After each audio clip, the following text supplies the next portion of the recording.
హైదరాబాద్లో భారీ మోసం జరిగింది. వ్యాపారంలో పెట్టుబడులు పెడితే లాభాలతో పాటు అధిక వడ్డీలు ఇస్తానని ఆశ చూపి ఓ కిలాడి లేడీ డబ్బులతో ఉడాయించిన ఘటన ఆలస్యంగా వెలుగు చూసింది.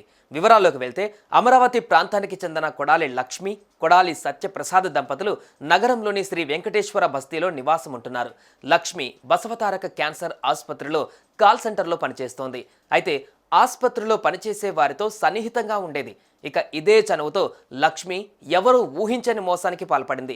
అధిక వడ్డీ ఇస్తామని ఆశ పెట్టింది. దీంతో వ్యాపారంలో పెట్టుబడులు పెడితే లాభాలు కూడా వస్తాయని ఎంతో మందిని నమ్మించింది.